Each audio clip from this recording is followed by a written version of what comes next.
curso mais procurado, assim, para o público feminino, masculino? Diversificado, né, Kátia? Nós não As salas temos... são bem diversificadas.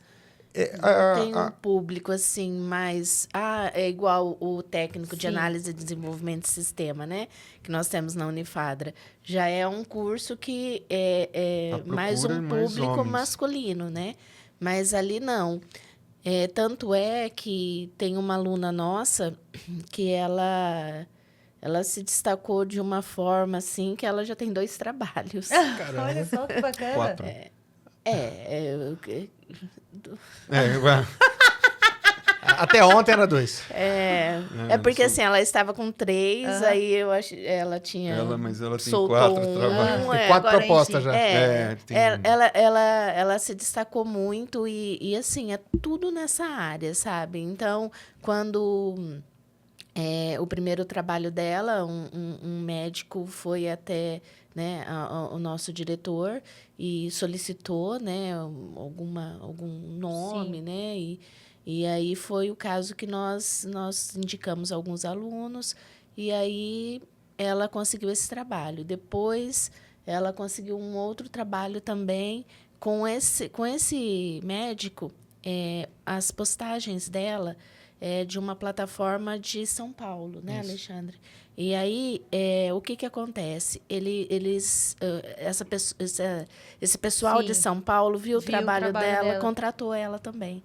Então, a menina tem 17 anos agora e ela... O Alexandre acabou me dizendo que Sim, são sim. 4 trabalhos, mas eu sabia que eram 2. Aham. Mas, então, assim, é uma coisa muito ilimitada. É ilimitado.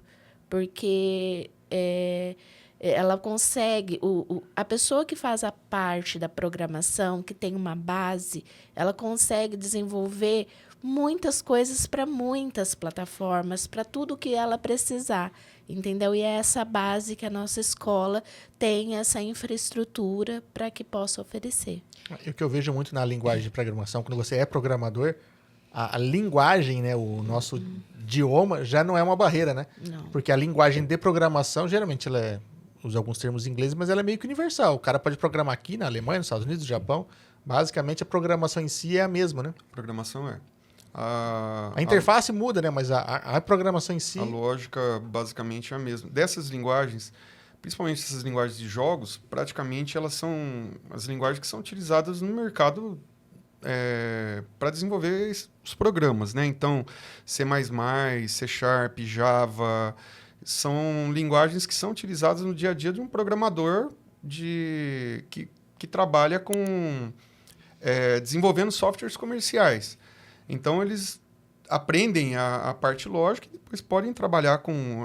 vou desenvolver página. Aí pode aprender um PHP, alguma coisa, né? Que é uma linguagem também, mas a lógica praticamente é a mesma. Né? Você tendo essa base da lógica, né? Que a lógica seria o quê? Quando você vai programar, se a pessoa fizer isso, faça isso ou aquilo. Caso ela faça isso, né? Tem ou então tem um passo a passo, né? Primeiro eu tenho que fazer isso para o próximo passo acontecer. Então é isso que a gente precisa aprender, né? E conseguir colocar esses comandos um atrás do outro para que o sistema possa funcionar de forma correta.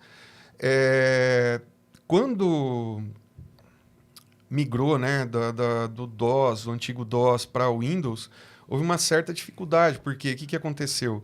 Ele espalhou, então eu tenho vários lugares, né, a gente estava olhando até ali agora há pouco, o monte de botões que tem, né? Então, quando eu clico aquele botão, eu posso clicar um botão errado, então eu tenho que fazer o tratamento de cada botão, Entendi. né, para que saia da forma, seja feito aquilo que eu quero da forma correta. Né? E muitas vezes eu clicando um botão errado ali antes, né, eu não aciono um determinado comando e não vai funcionar. Então, é isso que é a lógica, né? Eu ter dentro do meu programa já estruturado, né, toda essa informação e avisar o usuário, olha, você clicou no lugar errado. Né? Você tem que pensar no possível erro, né? Você tem que pensar no possível erro. Porque quando a gente programa em um terminal, por exemplo, eu sou da época que eu fiz um curso de programação muitos anos atrás, lá na Fundec, com o professor Ariel da Caltech. Eu programava em DBase e depois em Clipper, né? E era isso, era só tela, só terminal. E você se utilizava de comandos, né? Então, se você dá um comando errado, simplesmente não acontece nada. Não dá uma mensagem de erro, mas também não acontece nada. Mas se você quer salvar, se você quer pular para a próxima tela, você dá lá um Ctrl S, Ctrl D, alguma coisa do tipo. Ou então F1, F2, F3, de acordo com o programa, né? Quando você está falando de uma interface gráfica, o mouse está passando por tudo quanto é canto, né? Todos os lugares. Então você tem que prever. Ó, clicou no lugar errado, né? Clicou num bonequinho, clicou numa pedra. Então, cada objeto que tem ali vai fazer uma ação. Então, por isso que a lógica é tão importante, né? Então, eles têm que aprender isso. Além da modelagem, né? Porque aqueles desenhos também não vêm prontos, muitas vezes. Tem que criar, então, né? você tem que criar o desenho. Então, o nosso curso oferece tudo isso, né? Então, não só a parte lógica Sim. do programa, mas a criar os bonequinhos, né? Criar o personagem. Então, tem toda a parte... Vocês ensinam realmente a criar os Sim. personagens, fazer Sim. toda essa parte do design, da design. cara do jogo, por exemplo. É porque a parte de jogos, ela envolve tudo, né? Ela envolve a parte de modelagem, a parte de programação, ela envolve a parte de testes, a própria... Que nem o próprio marketing, né? Tem Sim. que ser feito. A experiência do usuário, então a interface gráfica, né? Muitas vezes eu falo para os alunos, um jogo ele tem que ser funcional. Ele às vezes não precisa ser tão bonito, mas ele tem que ser funcional porque é o que vai fazer a diferença na hora do usuário. Do usuário. Acima da beleza, ele tem que ser legal, né? Ele tem que ser Tem que legal. ter uma jogabilidade legal, né? Isso, ele tem que ter jogabilidade, ele tem que ser atrativo. Talvez não Sim.